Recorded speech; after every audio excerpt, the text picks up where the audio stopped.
トビデオ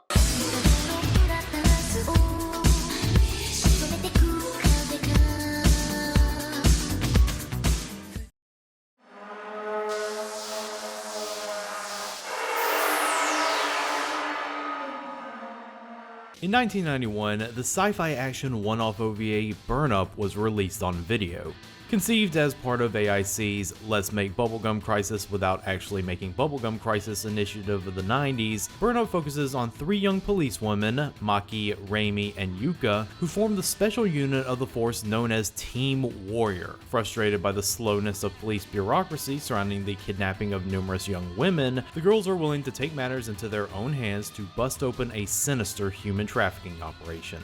While Burn Up did not exactly set the world on fire, it did meet its goal in giving the world nearly an hour of cute anime girls in skin-tight spandex shooting guns and wrecking people's shit. You son of a bitch!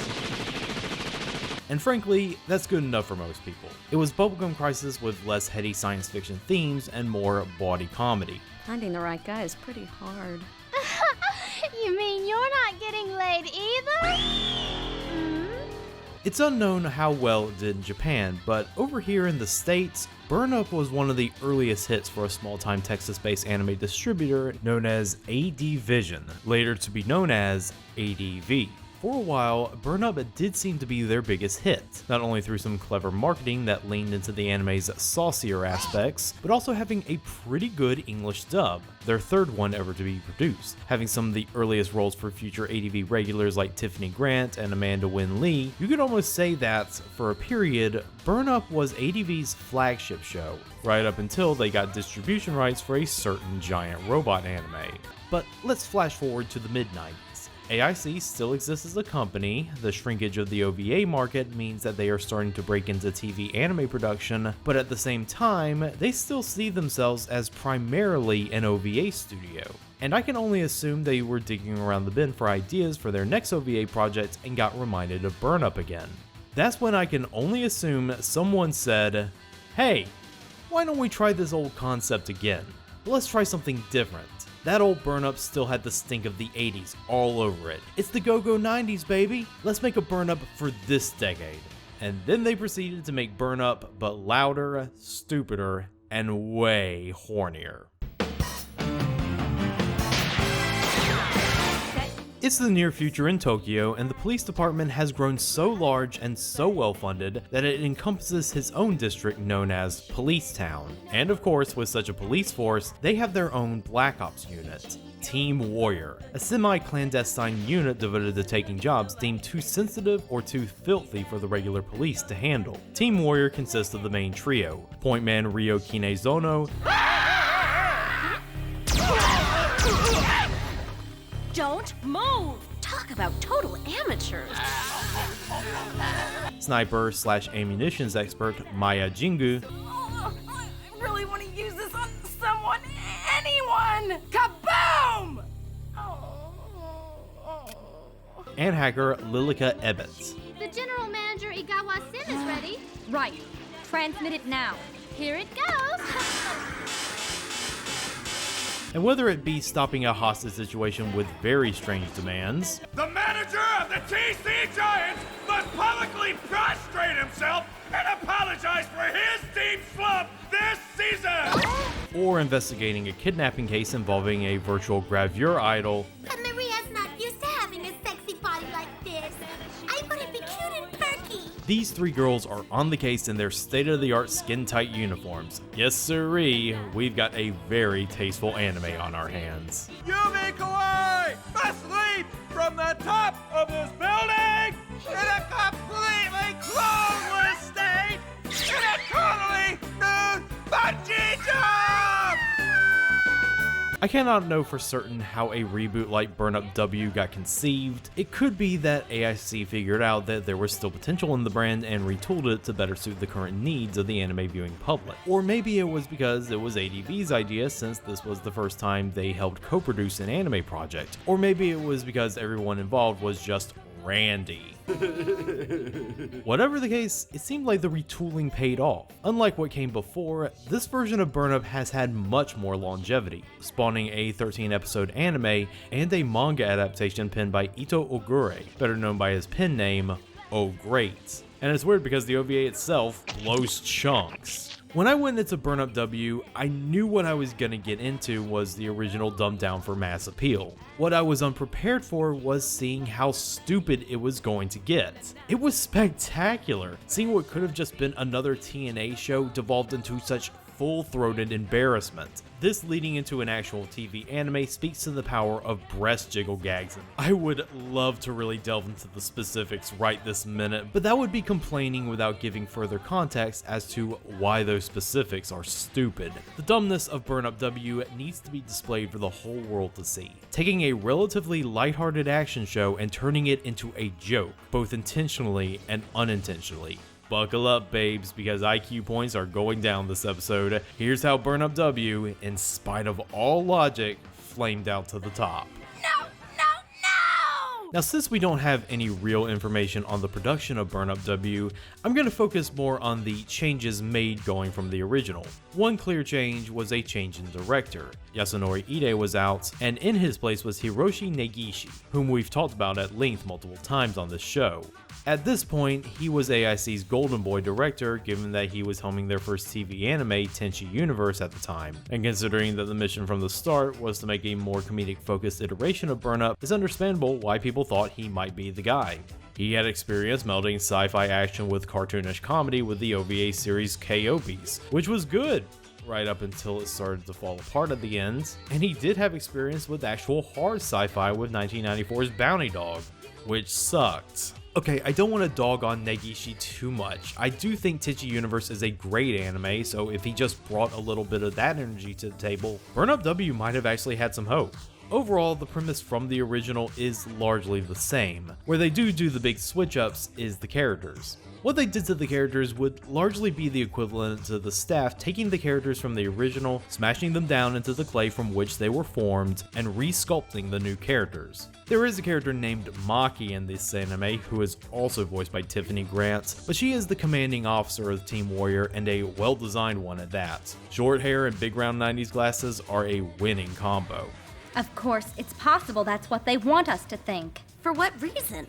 To camouflage another crime, for example. For the main three, we do have some similarities to the originals crop up. Ryo appears to be an amalgam of Maki and Raimi, especially Raimi considering she's voiced by Amanda Wynn Lee and is the frustrated every woman who is unlucky in love and despises paperwork with the fury of 1,000 suns.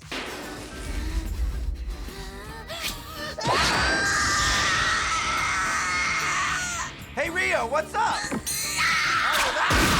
But to help make her more different, they have also added money troubles to her character, a trait that could have exploited the hyper-capitalist setting more considering the absurdity of a Black Ops policewoman constantly being hounded by debt collectors. Did you spend more than your paycheck again? Yeah, it's so bad I'm thinking about selling my used underwear. I don't think you should do that. Lilica is just a revamped Yuka, the flighty cutesy airhead who is also voiced by Kimberly Yates. Poor little cat that's lost its way. But they also added another trait to her that's opposite of Rio in that she comes from great wealth and is actually slumming it in the police's IT department. A satellite? Oh, you got it from Russia, huh? No, it'll probably suck. A new cabin cruiser? Yes, that's enough. Thanks, Daddy. Of the trio, the only wholly original character is Maya, whose whole personality is just the "when do we get the freaking guns?" Maki, can I do it now? Whoa. Please, let me shoot someone. Stay at your post! Oh, I can't wait any longer. Which might have been a nice heightening of comedy in the 90s, but seeing this shtick through the eyes of an American in 2023 hits differently, shall we say. Oh no, it's not over yet. One away, ha ha! One, you rascally whopper! ACAB includes cute anime girls, by the way. Out of all the changes, the one that feels most like a downgrade is the token male of the group. In the original, the token male Kenji was pretty boring, but he did give Maki a unique trait, with the both of them being in a pretty serious relationship, to the point that one of the conflicts of the story is them not getting enough alone time with each other. In W, he's replaced by Yuji, a flailing man-baby weasel whose only two character traits is that he is constantly awkwardly hitting up Rio for a date like he was John Arbuckle and she was Liz the Vet. His other character traits? Miss Yumi bungee jumping in the nude? A pervert as well. Oh, and no Bamba, by the way. I know you're all upset. On the technical side, Burn Up W is following the trend that was common of many anime at the beginning of the end of the OVA era, with the animation budget being squarely placed in the nothing too fancy bracket. No frills, everything's kind of functional, operating more on a TV level if anything. I think you can really see it in the setting. The original was very of its time in having that airbrush grit mixed with a slick futurism. W's cyberpunk setting, on the other hand, feels way more clinical and simplistic, like Tokyo's just one big office campus, specifically on the weekend with just how empty some of these shots look. But there's still moments of animation worth commenting on. Occasionally you'll get some climactic effects animation from Soichiro Matsuda, and some great character animation from Tokuyuki Matsutake. Of course, the latter is almost always done in the service to the fan service. When I say this anime upped the boobage considerably, I mean Kyozo Gondowara's storyboards are willing to fill the screen up with them. And if it's not boobs, Gondowara is giving us a good look at Ryo's ass filling up the screen during fight scenes like she was Sammo Hung. But I will say that Toshinari Yamashita's designs for the main trio doesn't really do much for me. The 80s floof of the original girls have been exchanged for 90s spikes, and the girls' designs feel so locked into the trends of the day that they feel rote and standard. Oh well, I've seen worse from him. I think the design that does grab me the most is the design of the secret fourth member of Team Warrior, Nanvil Candlestick. Mackie, you came to see me! It's been such a long time! I'm so glad you're here! The chief roboticist / mad scientist of the group, Nanvil's character design stands out the most, not only because she is the only person of color in this anime, but her design is so radically 90s, what with her long curtain bangs, her tasseled hair buns, and her big bubbly personality that I just can't help but fall in love with her. It's like she absorbed all the charm of the main trio. She is a bright spot if there ever was one. Love Nandel.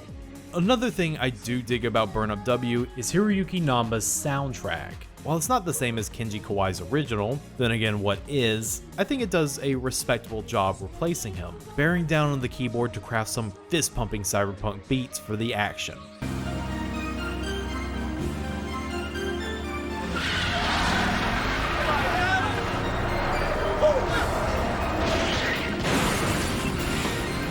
Voice acting for both sides do seem to fit the assignment, giving hammy performances to fit the anime's indecorous nature. Though on the English side, they might be chewing the ham a little too much, overacting to the point that some lines are downright incomprehensible. And the word final to the title of the upcoming game, Dragonmon 9! I don't know if it's a problem of direction or mixing, but something's wrong here if I'm watching the dub and have to put on subtitles like a common Netflix viewer. And since this is an ADV dub, they can't help themselves but take a few liberties with the script and remind you that this was recorded in the mid-90s. I mean, you're selling your unmentionables, aren't you? Don't you understand? Middle-aged perverts, anime fans, Jerry Springer viewers. Ugh, I guess I shouldn't grouse too much. It is in line with the basic comedy of Burn Up W, which is very loud and very broad, operating under the delusion that if you execute your humor with enough funny voices and overactive character acting, people won't notice that there's nothing really there. The jokes don't even really serve the characters all that well because they are mostly one note to the point that a lot of them disappear for long stretches of the runtime when the writers can't figure out how to use them. Maya's entire character is that she's a psychotic gun nut to the point that she's this close to pulling a Charles Whitman, but unless there's guns or snipers being discussed, she's not there. double for Lilica because even in an episode involving the internet and virtual idols and computers, you know, her specialty, she is given nothing to do. And then you have Nonville, who is properly introduced in the second episode only because robots are involved, and her main trait is that she might be sexually attracted to them considering how she talks about her own mecha, and that's Ava Unit 1. That is literally Ava Unit 1. What the hell is Ava Unit 1 doing here? This is another example of Burn Up W's uninspired humor. There's no particular reason why Nonville's robot looks like Ava Unit 1. There's no parody, no reference to Nonville being an otaku, it's just there to make the reference. And considering that Evangelion had only just ended 3 months prior to this episode being released on video in Japan, it feels like the goal of this joke was to just be the first one to reference Evangelion before anyone else. Ahead of the curve, I guess. And since this is an anime where horniness is a big selling point, you know that this is also going to play into the humor. And it is Benny Hillshow's level of horny. The male cast is missing spinning bow ties to really complete the ensemble. If I give in, will you hold it against me? Regulation. No! Then I'll be in the bathroom, okay?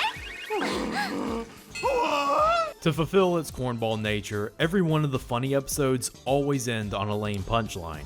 Oh no, that nude bungee jump Rio had to do with the climax of the first episode was caught on camera. Oh no, the cute virtual idol's AI has to be dumped into a giant robot until her new bodily platform is found and she doesn't like it. And congratulations for giving Hatsune Miku bodily dysphoria, Nonville. But it's not cute and perky! Please make a nice body for me. I've got to be cute. But cherish the time you have with those first 2 episodes because after that is when the anime gets really stupid. So the goofy plots of the first 2 episodes, a hostage situation where the terrorists have absurd demands and the kidnapping of a virtual idol, were spearheaded by a nameless big bad. And they were all small-time operations done in service to her larger goal, creating a criminal empire built on virtual drugs. We wish to market our system all over the world. So when we learned how many influential representatives would be here, we couldn't resist giving you a special presentation. Yeah, now we're getting into cyberpunk bullshit. The hostage situation, a cover for her to convince investors to pool their funds into the development of these drugs. The idol kidnapping, an operation to get a brand new android enforcer under their belts. And now with the 3rd episode kicking off with a virtual drug bust and critical evidence that hasn't been cracked open yet being taken in, it seems like things are geared to bust wide open. So of course we gotta start off the episode with an extended bit of Rio selling her used underwear for cash. So you're a high school student, are you? Yes! A friend referred me here. You know, there's been a lot of naughty little girls who pretend to be high school students. They come in here to show things because of all the money they think they can get for them. After that leaning into cool Japan stereotyping, Rio decides to lie low from the debt collectors hounding her over at her friend Chisato's house. An officer working in the accounting department, Chisato is Rio's best friend in the whole wide world that she has never talked about nor has made an appearance up until this point. Being hounded again, are you? I'm sorry, Chisato. It'll never happen again. I know. Oh ho ho, Chisato, you are a regular character. I wonder what's going to happen next. This is not some cheap-ass stunt where we lamely introduce a new character just to kill him off. A clone dies tonight. So the terrorist chief, who, spoiler warning, we don't even get to know her name throughout this anime, is displeased to know that one of her special advisors has wound up in police custody and potentially threatens her whole operation. So she sends 3 elite mercenaries called Cerberus to launch an attack on Police Town to retrieve the evidence. But before that happens, we learn that one of the 3 is a mole within the police force and uses the visor to hypnotize another police officer to commit a goddamn mass shooting. Take a guess at who's one of the victims.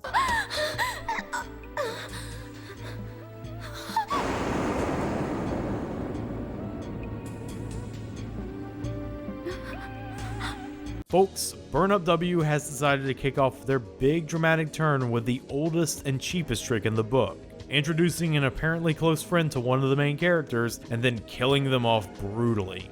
Violence and death were present prior to this, but it was only one scene where the head terrorist lady sicked her gianoid bodyguard on some hapless goons. The bloody carnage there was presented more schlocky, a level of violence that still sort of fits the tone that Burn Up W had in their first couple of episodes. This scene, on the other hand, is such an intense shift in tone that it makes you wonder what was going through the staff's collective skulls when they were sketching it out. The original Burn Up had a similar shift in tone when Yuga gets kidnapped by the human traffickers, but it worked better because A, the comedy was more grounded in workplace, and B, it didn't go as far as to involve a mass shooting. From this point onward, Burn Up W wants you to take it as seriously as possible and is utilizing all the tawdriest of ploys to wring out as much drama as they can. They want you to feel for Rio as she spirals into a deep depression over the death of Chisato, her oldest and bestest friend in the world that we only just knew for 3 minutes of screen time. Feel as Rio listens to Chisato's last voicemail to her as you try to forget that this anime started off with a naked bungee jump. And the next time you come over, I want to introduce you to someone who's very special to me. I'm late for work. I'll talk to you later. Bye-bye.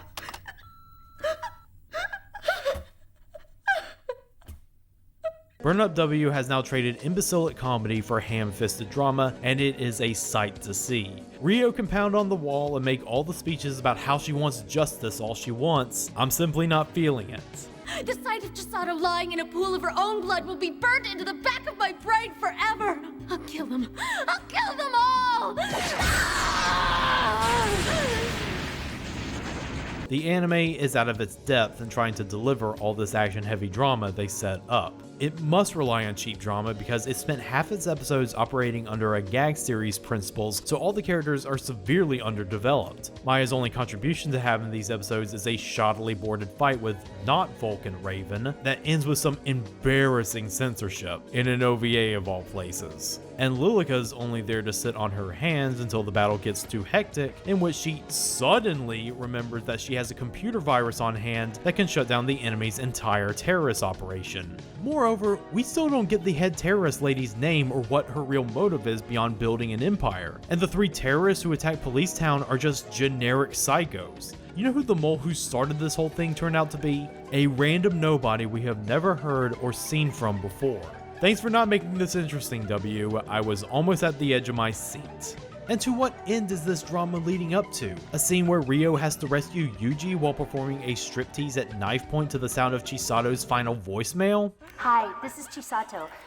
Look, I did some meddling and transferred some funds into your bank account. From now on, please call me before you go to some nasty little shop for money. That's what friends are for, Rio. And after all that, what happens? The terrorists ultimately get away, the incident just gets covered up, and Chisato's death is relegated to just another statistic. That's how your cyberpunk action boob comedy ends, dorks. Good night, Neo Tokyo. There will be no encores. I just don't get why they chose to do all that and end it like this. Oh wait, I forgot. Potential sequel bait. The Scourge That Will Not Die. Burn Up W is vacuous nonsense in ways that surprised me. I went in thinking I was at least going to get some dumb boob comedy mixed with my dumb action and came out the other end having witnessed something even dumber. While it occasionally has flashes of brilliant action here and there along with the welcome presence of Nonville, it fails at being a comedy for the first 2 episodes before taking a sudden swerve into failing to be a drama for the last 2 episodes.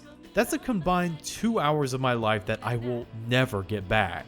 And yet, this was the successful version of Burn Up, the one that not only got the full anime series, but also appears to be the one that people have the most affection towards. You look at some reviews on the internet and people seem to like it more than I do, which, more power to them, but I can't see what they see.